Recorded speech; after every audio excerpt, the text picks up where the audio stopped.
Okay, so welcome everyone. My name is Kurt White. I am the manager of programs here with the Hunter Hub, and I'm going to be going through a little bit about a new program initiative that we're launching here in partnership with the Hotchkiss Brain Institute, and that is our Evolve to Innovate Health program. So Evolve to Innovate Health is a new iteration of the Evolve to Innovate program. And this one's specifically tied to health innovation. So very excited to share this with you and welcome you all to our information session this afternoon. Okay, so a little bit about the University of Calgary before we jump into the information session. So UCalgary is located here in the heart of Southern Alberta, and we do want to acknowledge and pay tribute to the traditional territories of the peoples of the Treaty 7. So this includes the Blackfoot Confederacy, comprised of the Siksika, Piikani, and Kainai First Nations, as well as the Tsuut'ina First Nation and the Stoney Nakoda, which include the Chiniki, Bearspaw, and Goodstoney First Nations. The city of Calgary is also home to the Métis Nation within Alberta, Nose Hill Métis District 5 and Elbow Métis District 6. Okay, so for the Evolve to Innovate program, you're going to get to know myself and a few of my colleagues here quite well. So we represent the leadership team for Evolve to Innovate. So we'll be involved in kind of all aspects of the program. And if you're accepted into the program, you'll work with all of us in varying capacities over the course of the few months that the program takes place. So quick intro, myself, Kurt White, manager of programs at the Hunter Hub. So I oversee all of our foundational programming initiatives, and Evolve to Innovate is one of those. And we're joined here by my colleague, Paula Burton. Paula, I'll turn it over to you maybe for a quick intro. Sure. Hi, everyone. I'm Paula. I'm the manager of founders and ventures initiatives at the Hunter Hub, which means that I oversee all the initiatives that the Hunter Hub launched to support founders during and after the programs. Great, thanks, Paula. And then we also have two other colleagues. So we have Jeff Risner, who I won't be on the call this afternoon, but he is senior manager of programs and events leads our founder and venture initiatives alongside Paula. And then we also have Leanne Willits, who's an associate professor here at UCalgary and lead for innovation at the Hotchkiss Brain Institute. Leanne, I don't believe is on the call with us at the moment. But she'll be again heavily involved in the program with us throughout the few months.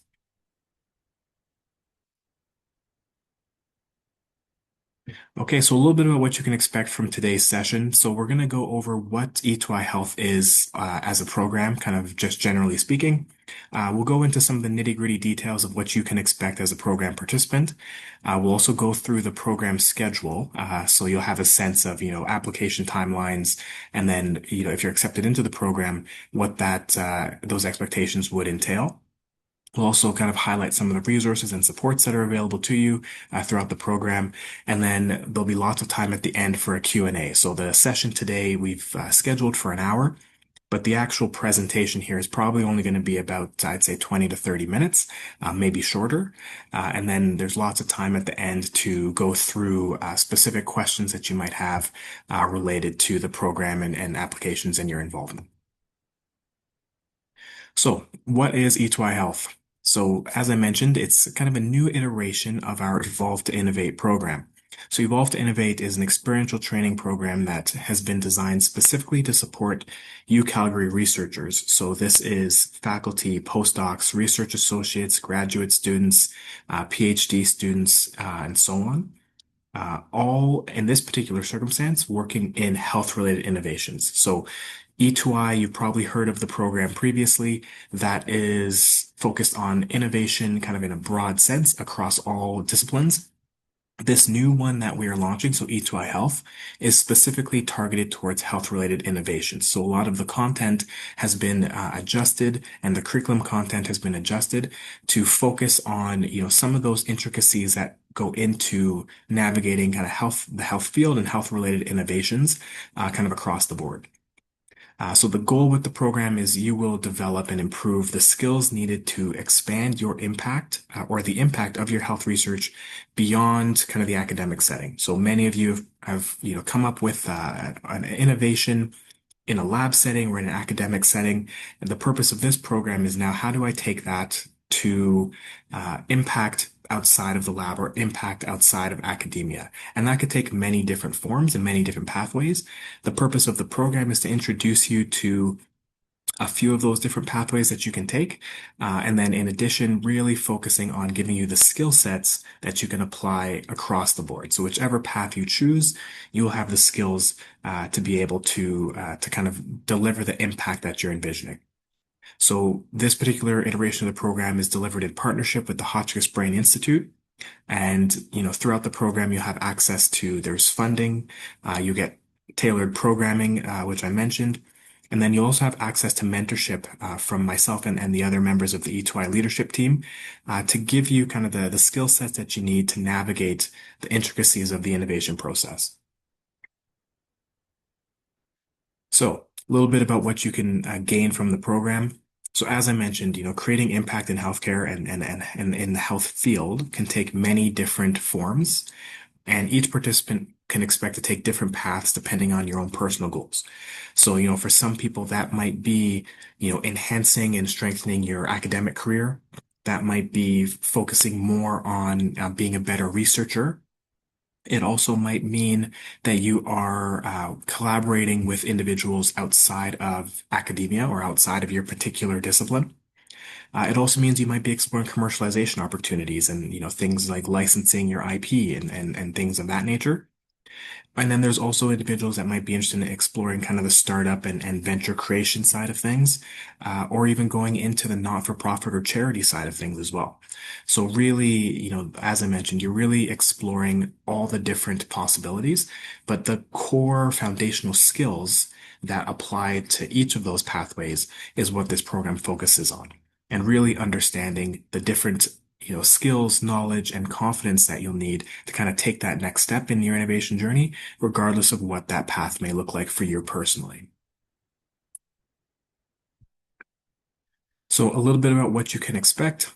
So the program is characterized by three core units. So you have communicating beyond academia. That is primarily exploring kind of communication skills and really how do you translate your research to something that is easily understandable to someone who might not come from that same research background or that same academic background, or how do you translate it across different disciplines. The next unit is problem-driven innovations. That's where we introduce you to the concepts around design thinking. So how do you start taking your research innovation and developing it into something that will solve a particular user need or problem in a consumer sense? And then the third unit is innovation beyond academia, where we explore essentially road mapping. So, depending on your chosen path, what are the key steps and the fundamentals that you'll need to have in mind as you start to map out the rest of your journey? So that's where we'll introduce you to specifics around IP, and legal. We'll go into, financials, things that you have to consider in that regard. So that's where we introduce you to a few of those different, steps that are necessary as you map out the next stages of your journey. So now this part here is super important. For the program, we will have weekly in-person workshops. Those workshops are 2 hours every Wednesday from 12:30 to 2:30 on UCalgary's Foothills campus. Okay, so that's every Wednesday, 12:30 to 2:30 on the Foothills campus. The actual program schedule will be released to you once you're accepted into the program. But that's kind of the core fundamental piece of the in-person requirements. With that, we have those three units. Each unit will have a final deliverable. So we have a final deliverable associated with your communicating beyond academia. We have a final deliverable associated with your problem-driven innovations and a final deliverable associated with your innovation beyond academia unit. So three final deliverables. In addition, there's usually weekly reflection assignments and other activities that you'll do through D2L. And we also have a collection of asynchronous online content. So in addition to your in-person workshops, the expectation is that you complete an asynchronous learning module each week that provides kind of the fundamental or foundational insights into that particular week's topic. And then when you come into the in-person session, you're prepared and then we can focus on really kind of diving deep on the content. So the total time commitment that you can expect throughout the duration of the program is about 3 to 4 hours per week. So some weeks might be a little bit heavier, some weeks might be a little bit less, but generally speaking, you'd be looking at, your 2 hour in-person workshop and then about an hour, maybe 2 hours worth of asynchronous online content that you'd be completing. A special note here. So for those of you that are working with a particular PI or a supervisor, there's no additional requirements of your supervisor. So you'll notice throughout the program, it's really focused on you as the individual. So, this time is your time. So there's no requirements of your supervisor for any of the work or projects that you'll complete throughout the program. Oh, sorry. Before I move on, Paula, anything to add there in terms of the units? No, I think you cover everything. The only piece that even when the supervisor is not going to get involved in the during the course or during e2i, we will let your supervisor know that you will be, if you are accepted uh, to the program. So make sure that you just let them know what the program is and like what is expected from you in terms of hours, so that those pieces are covered between you and your supervisor. But that's the whole, like, that's the only time that he will or they will hear from us related to the program itself. Thanks, Paula. Yeah, that's a good point. So, keeping in mind, the program has a, time commitment that we're asking of yourselves as participants, and, making sure you're communicating that with your supervisor as necessary so that they're informed, and then they know kind of how you're spending some of that time. So with each of those 3 units, you also will earn 3 micro credentials. So there's a micro credential associated with each particular unit. And, micro-credentialing at UCalgary is focused on non-credit learning, and it provides you with, accredited digital badges that showcase specific skills and achievements. So to receive each micro-credential, there's two kind of core components. One is the weekly workshop. So those 2 hours every Wednesday, that's super important. With every micro-credential, there is a certain number of hours that are required in order to qualify for the micro-credential. Those hours are accounted for through our in-person workshops. So that's why attendance is so important. So not only is it learning the content and engaging with the content, but if you want to qualify for the micro-credential, attendance is required. So that's attending the weekly workshop. And then in addition to that, completing the required activities. So within each micro-credential, there's deliverables associated. Those deliverables are built into the program content. So I mentioned, the final deliverable for each unit and so on. So those are the required components of earning your micro-credential. So throughout this program, you have the opportunity to really engage with some really meaningful content. You earn some really fantastic micro-credentials. And as you'll learn a little bit later here in today's presentation, there's also some cash awards associated with the program as well. But with those micro-credentials, you have the opportunity to earn 3 micro-credentials, which are delivered through the digital badges at the Taylor Institute. So a very exciting opportunity. And then, as I mentioned, there are cash awards associated with this program as well. So again, tied to each particular unit, you have the opportunity to earn up to $1,500 in cash awards. So to receive the cash award, there is the required attendance. So like I mentioned, attending those weekly workshops. We do have a little bit of tolerance if you need to miss a session, but we need you to provide us with kind of the proper notification if you're gonna miss a session, and then we'll ask you to complete some of the suggested post-session activities, just to make sure that you're staying up to date on the content. So again, 1,500 per micro credential completed, which means that if you complete all aspects of the program, you can walk away with 4,500 in cash awards. Your PIs and supervisors do not receive a cash award or a research allowance. So again, the program is geared to you as participants, and then that cash award is yours and yours alone.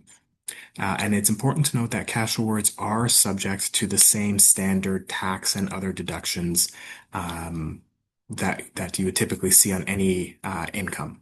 So just keeping that in mind. I know that's a question that's come up in the past, but the cash awards are subject to the same standard tax and other deductions.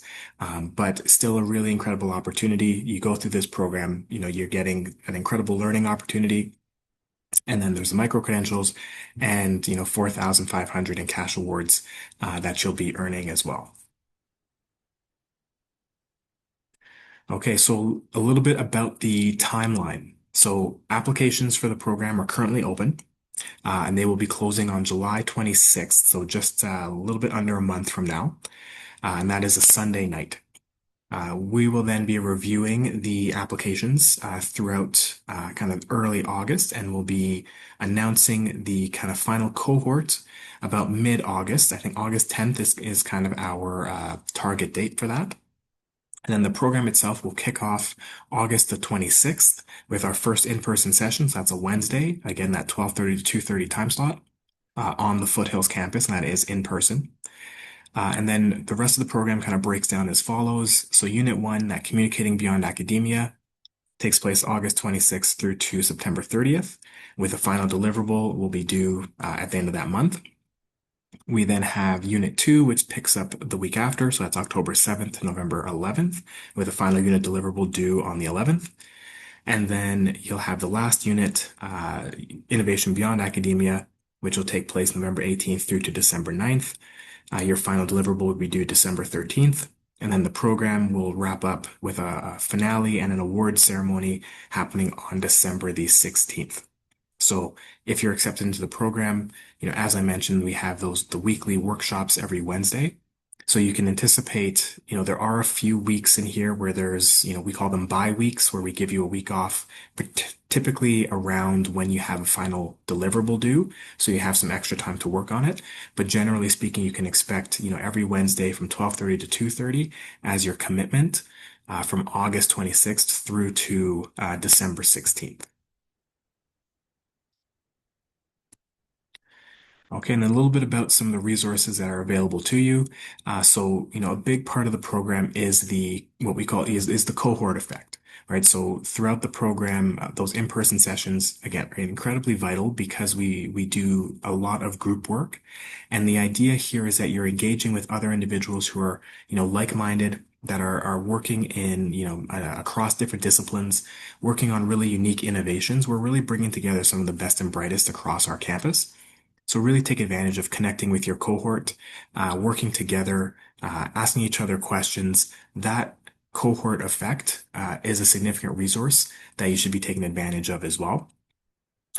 Beyond that, you also have access to mentorship. So everyone in the cohort will have access to, myself and Paula and the e2i leadership team for coaching sessions, mentorship sessions. We're here to ask or answer any questions you might have in your journey, whether that's within the context of the program or helping you as you explore kind of innovation and commercialization, entrepreneurship, beyond the program as well.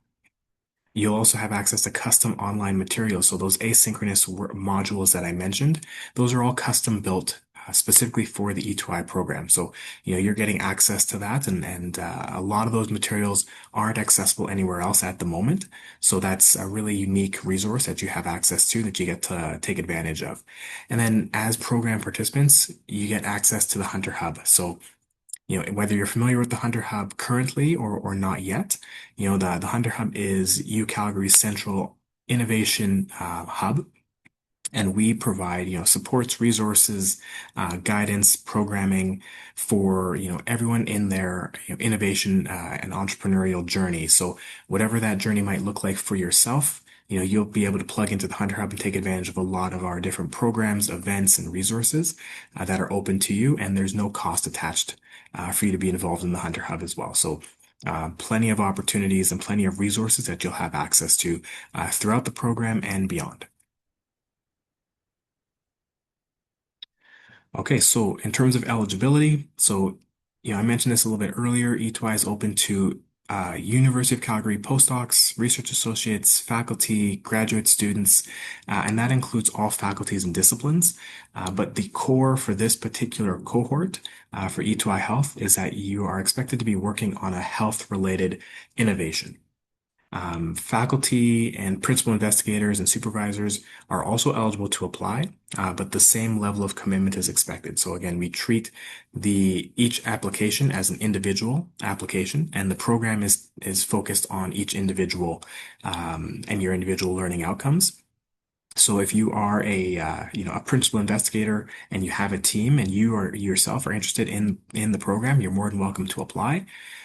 But then the same level of commitment is expected from you as the individual in terms of, attending the sessions and completing the deliverables. An important note here is that undergraduate students are not eligible for E2I. So if you're an undergraduate student, you're not eligible for the E2I program. But there are other programs that are open to undergraduate students. So if you are interested and you are an undergrad, definitely feel free to reach out to the Hunter Hub. We'll be able to kind of direct you to a few of our other undergraduate facing programs. Okay, so in terms of the application process and what you can expect, so there's a short application form. So this QR code will take you to the application form. Um, at the end of the application form, you'll be asked to submit a short video. So wanted to flag that ahead of time because some people will start the application form and then they'll kind of pause when they realize that they have to do the video at the end. So just kind of keeping in mind, the application requires a short video, and the video is, about 3 minutes. And you want to focus on describing kind of the problem that you're solving with your innovation, kind of the unique value aspect of your innovation, and kind of your goals for the E2I program. So if you go to the E2I Health website on the Hunter Hub webpage, you'll actually see under our FAQs, there's a rubric in terms of what you can expect, for your video to be assessed on. So you'll have a sense of what types of things you want to include as you're putting your video together. So it's important to note we're not really assessing you on the quality of the video. That's not the goal here. We're not expecting you to be, videographers, but what we're looking for is the content. So we want to understand a little bit about yourself, a little bit about, the work that you're doing and kind of the goals that you have for being involved in the E2I program. And for that video, you would upload it. We recommend everyone uploads it to YouTube as an unlisted link. That just makes it easiest for us to access, and then you just include that in your application form. Paula, anything to add on the applications or the videos at all? No, I just dropped the link for E2I for the program in the chat. So if anyone wants to look at the questions and the rubric that we use, but have fun, be creative. Everyone, I mean, we don't assess based on the quality of the video, but for sure we remember those videos that when someone made started like in a really creative way. So just, I don't know, try different things. For sure, this is a safe space to try different ways to talk about your research. Great, thanks, Paula. Okay, so then with your application, a couple things to consider, particularly around AI, because this has come up, in the past. So if you, are using AI to help with some of your work, make sure it's just used to enhance, right? It shouldn't be the core or the root of your work. The purpose of the video application is to really showcase you. Like we mentioned, we want to learn a little bit about you, learn about your research, learn about your goals for the program. Sometimes if you turn to AI and you rely on AI, it clouds that, right? It doesn't come across as genuine. And that is, what we're trying to avoid. We want to really get to know you genuinely as we assess your application. So don't let AI cloud that. So if there's videos that rely heavily on kind of AI generated voiceovers, avatars, text to video tools, it might lack the authenticity and the engagement that we really want to see, right? So just keeping that in mind as you're putting your application together, right? The other piece to keep in mind in terms of other considerations, is that many of you, I'm sure, are probably working as part of a research team. You might be, having a supervisor and a team and a lab team. So if your research is part of a team effort, make sure that you're talking with your team and your supervisor, right, ahead of time. Let them know that you're interested in this program. We talked about, discussing this with your supervisor to ensure they're aware of the time commitment, but also, ensuring that they're aware that you're intending to go through this program with a focus on, exploring, innovation beyond academia around a particular research idea that you might be working on with that supervisor or with that particular team. So make sure that they're aware, because everything that we do in the program, like we mentioned, is geared towards the individual learning. But if your research is part of a team effort, it's important that your teammates and your supervisor are aware that you are part of this program and using that research as part of this program. So just make sure you're keeping that in mind. Have that chat with your team and your supervisor before you apply. And in the application form, it actually asks you to confirm that you've had those conversations as well. Okay, so that is the presentation side of it. Like I mentioned, we wanted to leave lots of time here at the end for Q&A. This is an opportunity for you to, if there's any questions, anything you're unsure about for the program, about the application, or so on, Paula and I are here. So please feel free. You can raise your hands. I'll stop sharing. But feel free, raise your hand and then you can also drop some questions in the chat, and then we'll try and get through that over the course of the next little bit here. Just So the a quick comment before we jump into the questions. Sometimes researchers are concerned if they will have to disclose or talk about their secret sauce, if you want, as part of the program. So in our program, we focus mostly in the problem you're trying to solve and how we communicate your way to solve the problem. But you will never be asked to talk about the secret sauce.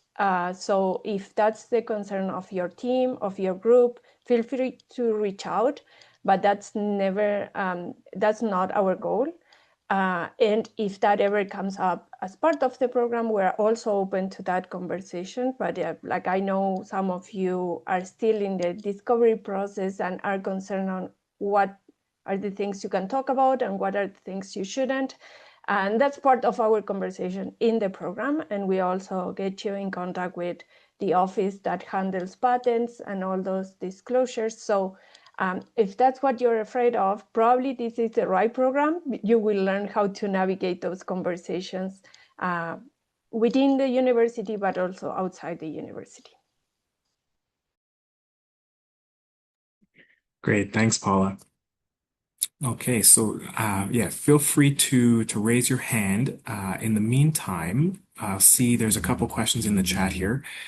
So the first one we have is it open to alumni or master's candidates for the Precision Health program? So the program is not open to alumni, so you do have to be currently connected to the university actively. So that might be as a again as a student at a graduate level or above, or a faculty or a staff. But if you are currently enrolled as in the Precision Health program, you would qualify. And then another question here, if you apply as part of a team, are any other team members required to be in attendance or just the primary applicant? So it would just be the primary applicant. So the rest of the team would not be expected to be in attendance. Do our venture idea need to focus on brain or mental health because it's delivered in partnership with Hotchkiss? So that's a good question. So no, so the venture idea does not need to specifically focus on brain or mental health. It's the program E2i Health is specifically titled E2i Health because we want it to be brought across health-related innovations. So it doesn't just have to be the brain or mental health related. That's a good question. Will there be another cohort in January 2027, or is it only this fall semester? So there will be another cohort. So we're doing E2i Health will just be in the fall. So this is the cohort specifically focused on health-related innovations. We will have a cohort in January 2027.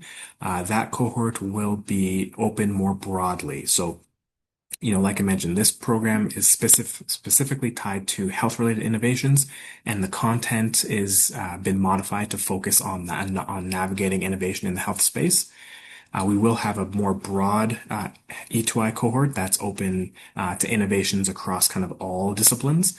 That will be in January. Question here, are MyTax postdoc fellows eligible to apply? So that's a good question. I believe, yes, I believe so. Paula, Yes, maybe if you add in there. yes, so we're aware that my tax falls under like a certain category for funding, and there is a cap for postdocs.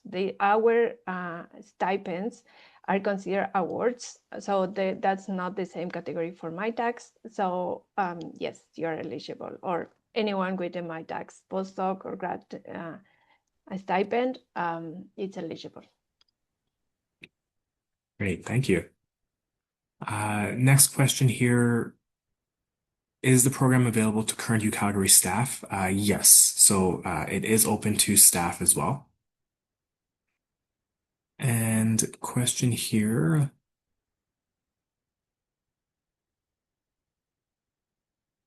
Okay, can more than one person apply using the same project? So yes, so we have had that happen. Typically, because the cohorts are intentionally kept to a certain number, we try not to have too many people from the same team in the same cohort. So, if there's multiple people on your team that are interested in this particular program, maybe have that conversation. Maybe one person on the team applies for this cohort, another member of the team applies for a future cohort, but we try not to have too many people from the same team in the same cohort. Just that we have the variety of perspectives in the room, and then also ensuring that we're able to support a variety of different research projects across the university.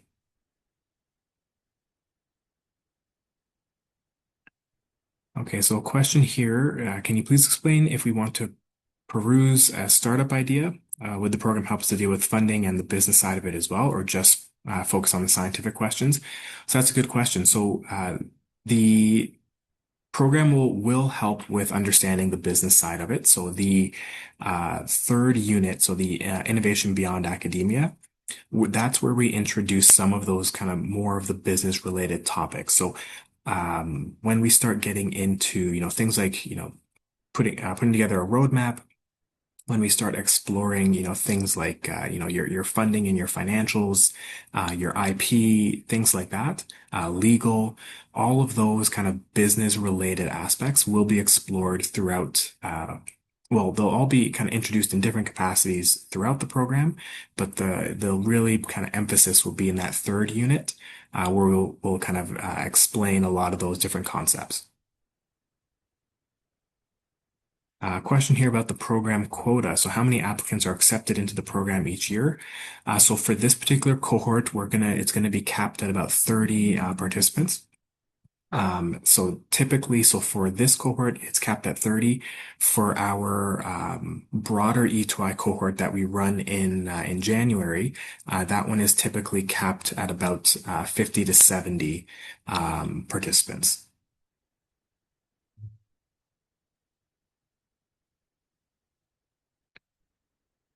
Okay, does the venture need to be based on your research, or can it be something else? So we highly recommend that that the venture or the idea is based on your research that you've been doing here at the university. Reason being, the program doesn't really do a lot of time for doesn't provide a lot of time for ideation, right? So the program is designed in a way that you come in with a existing kind of research idea or existing innovation that you've already kind of have some of those that fundamental work is already complete. And then you can come into the program and we can kind of build off of that and help you to explore these different pathways. So it is definitely recommended that you come to the program with, an idea or a venture that you want to explore, that's based on your existing research. And then for the project goals, does the program strictly prioritize commercialization and downstream outcomes, or is equal support for projects with a strong humanistic and social impact focus? That's a great question. Yes, we provide equal supports across the board. So, like I mentioned, with the program, we really want to, emphasize the foundational skill sets that will support you regardless of your particular innovation journey. So, if you are going more down the social impact side of things, there will be there equal support for that and providing you with the support in that regard. And if you want to go down more of the commercialization path, there's support there as well. And if you're not interested in either of those paths and you're just really wanting to learn more about how the commercialization process. Maybe you want to learn more about how you can apply kind of the communication and the design thinking to your work as a researcher. There's support for you to go down that path as well. So it's really about the skill sets and helping you to be able to kind of choose whatever path makes the most sense for yourself.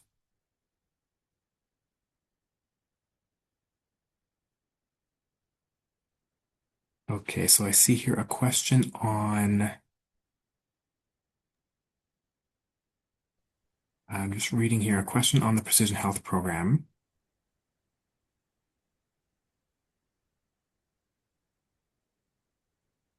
Uh, so so so Bia, I'm not sure if I'm understanding the question. Would you mind coming off mute?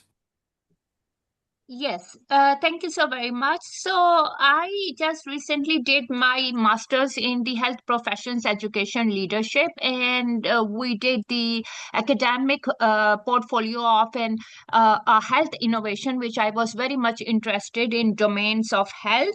Uh, uh, but right now, because our program does not have any summer association with it, and I'm due for my graduation in November, and I'm a person who is a very avid learner, and I want to go beyond to the PhD also, and this would be a great opportunity to get myself into the practical skills. So is it still eligible, because to be graduate in November 2026, do you consider that?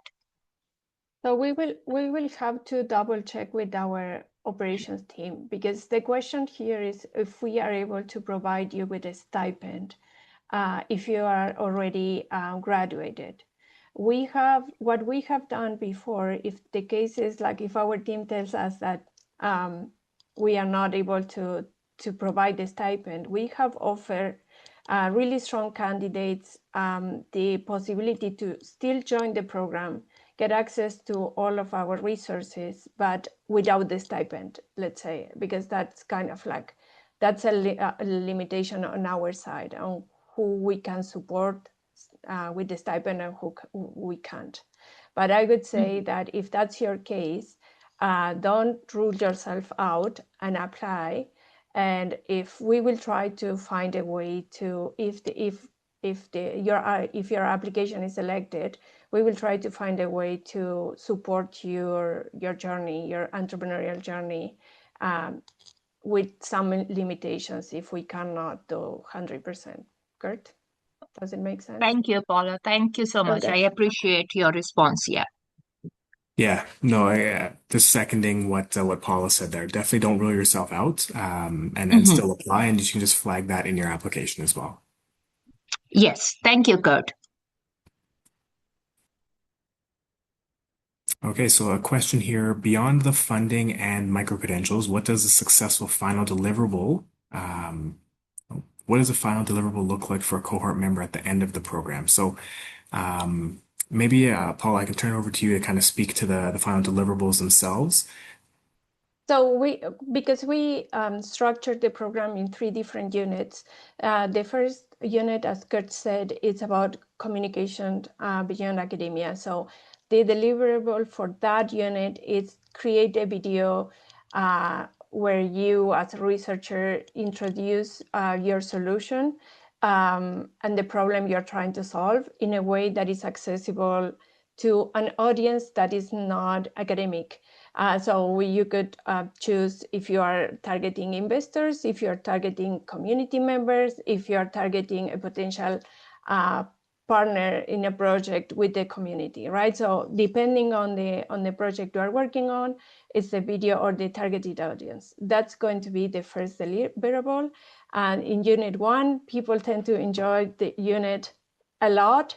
The second deliverable, it's the second unit, it's about identifying or validating that the problem exists and that there is a solution that it's, and that, sorry, different stakeholders are looking for a solution.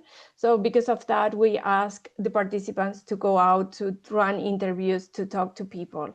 So that's going to be the deliverable and unit 2. And the third one, because it's putting together a lot of pieces on how that solution could look like outside academia, we focus more on the writing a grant application for an innovation project or proposal. So it's a little bit different than the research grant.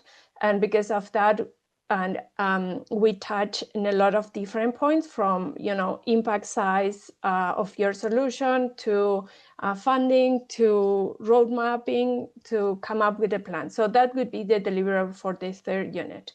So I could say that beyond the micro-credentials, beyond the stipend, what you get out of the program depends on how much time and effort you put on the program, right? At the end of the day, we are all professionals, and that's why we are focusing more on researchers. So if you want to meet a lot with us and you just move forward with innovation, we are open to that. If you want to meet the minimum and do the minimum, we are also okay with that, as long as you meet the minimum requirements. So really, it depends. We've seen really great kind of outcomes of the program, but it really depends on on the time and effort that the person puts in. Great, thanks, Paula. So the next question here, so, what typically distinguishes the strongest applications and what characteristics do we look for in the ideas that are selected? So when it comes to the ideas piece, so we're not really assessing you on the idea itself. We're not going to tell you if, we're not going to judge you based on, is it, a great business idea? Is it commercially viable? That's not really what we're aiming for. We want to see, that you have kind of a clear understanding of your particular innovation and research and the work that you've been doing.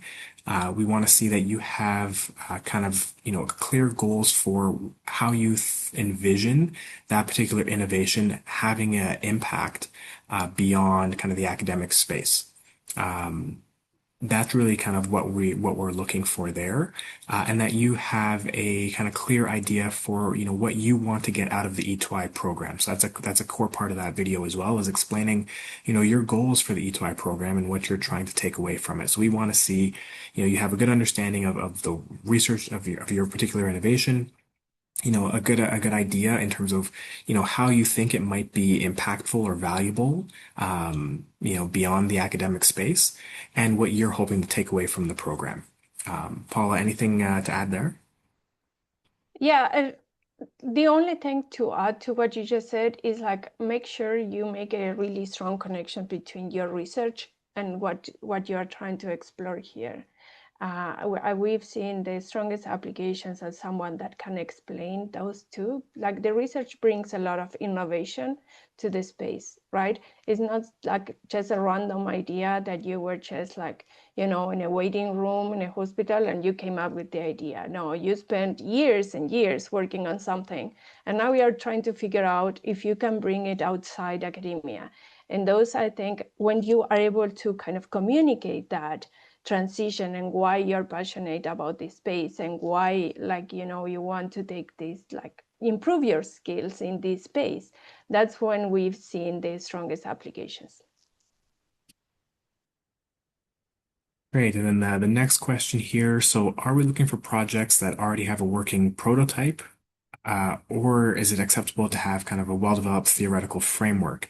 Absolutely. So, we're not really expecting you to have a working prototype. Obviously, especially in the health related field, putting together a prototype is sometimes, not necessarily possible, especially at the earliest stages. So, it's definitely if you have kind of a well-developed idea that you want to explore, that's absolutely appropriate for the program. And like Paula mentioned, it's research that you've been doing for a while now. It's an innovation that you have been working on. Now you're ready to explore some of those next steps. We're not really expecting you to have a prototype. It's just really, well thought out in terms of what you're envisioning, the potential impact of your innovation, and your what you can take away from this particular program. Okay, so I think that is all the questions I saw in the chat at the moment. We still have a few minutes here. Is there any other questions that anyone might have? Feel free to raise your hand or drop something in the chat. In the interim here, I'm just going to quickly also drop in the chat. We have another link for our e2i website that is specifically for the health program. So this will provide some additional details there for the health group, and there on that link there is also how to access the application form. So one more question here. Does the program provide resources or mentorship on co-designing solutions with end users? Yes, absolutely. So our second unit, that is our second unit, sorry, in the program, where we will introduce kind of the concepts around design thinking. And then that is where you really kind of go through, what goes into kind of that co-designing efforts and how you would approach that type of, building out your innovation. So yes, absolutely. That is the entirety really focus of our second unit.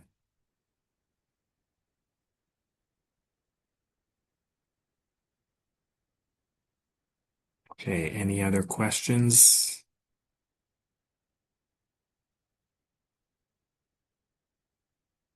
Okay, so if there's no other questions, that'll kind of wrap up the information session. So really appreciate everyone attending this afternoon. Like I mentioned, I dropped that link there in the chat that takes you to our E2I Health page. More details are available there. And that also, there's a link to the application form through that web page as well. Most important thing to remember with the application form is the video piece. So then please do make sure that you are keeping that in mind, because usually it'll take a little bit of time to put together the video. So just keep that in mind as you're putting together the application. And if you have any other questions, feel free. You can always send an email to the Hunter Hub. That'll come to myself and Paula and the team, and we'll be able to answer any questions that might come up. And then this recording will be posted probably, I would say, by the end of next week to that same page. So you're able to refer back to it if you have any questions there as well. Thank you.